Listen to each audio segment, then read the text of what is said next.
اسلام میں نسب اور نسل کا بہت زیادہ اہتمام ہے، بہت زیادہ اہتمام ہے۔ جن 5 چیزوں کی حفاظت فرض ہے ہر مسلمان پر، اس میں نسب کی حفاظت بھی فرض ہے۔ سب سے پہلی چیز جو مسلمان پر فرض ہے وہ جان کی حفاظت ہے، اور ان 5 چیزوں کو پھر کبھی میں عرض کروں گا، 5 چیزوں کی حفاظت ہر مسلمان پر فرض ہے۔ اس میں جان کی حفاظت، اپنی عزت کی حفاظت اور اپنے نسب کی حفاظت فرض ہے۔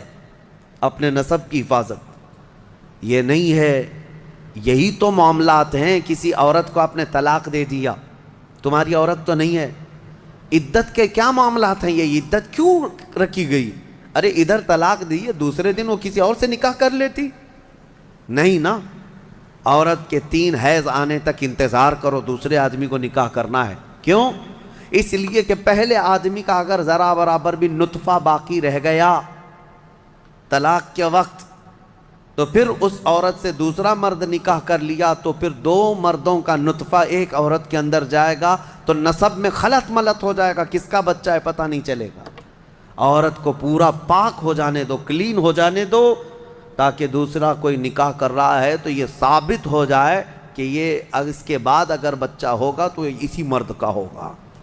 سائنس بھی اس بات کو تسلیم کرتی ہے کہ اگر پہلے مرد کا کوئی نطفہ یا کوئی ذرہ بھی باقی رہ گیا ہے تو عورت کو اگر 3 حیض کنٹینیو آ گئے ہیں تو سمجھ لو کہ اس کے اندر کوئی نطفہ باقی نہیں رہا، صاف ہو چکی عورت۔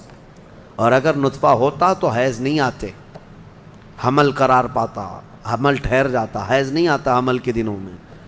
یہ اسلام ہے جو نسب کی حفاظت کر رہا ہے، اسی لیے نظروں کی حفاظت کرو اور اپنی شرمگاہوں کی حفاظت کرو۔ اس بے راہ روی کے دور میں، اس فتنے کے دور میں مسلمانوں، گھڑی گھڑی میں آپ کو یہ تنبیہ کر رہا ہوں کہ شیطان کا سب سے بڑا حربہ یہی ہے کہ وہ مسلمان کو زنا کے راستے پر ڈال دیتا ہے، اور اس لیے کہ سب سے آسان دوزخ کا راستہ یہی ہے۔ ہر مرد اور ہر عورت کے اندر خواہشات ہیں، ہر مرد ہر عورت کے اندر نفس ہے، اور وہ اس کام میں آسانی سے آ جاتا ہے۔ میں سمجھتا ہوں پوری دنیا میں الحمدللہ سب سے زیادہ زنا پر کنٹرول اگر کوئی کرتا ہے تو میرے مصطفیٰ کا غلام ہی ہو سکتا ہے مسلمانوں کے اندر، الحمدللہ۔ ہاں، جو بے راہ رو ہو چکے ہیں، جو بھٹک چکے ہیں راستہ، اور جن کو اپنے نبی پاک سے کوئی واسطہ ہی نہیں، میرا ان سے کوئی کلام بھی نہیں، میرا ان سے کوئی خطاب بھی نہیں،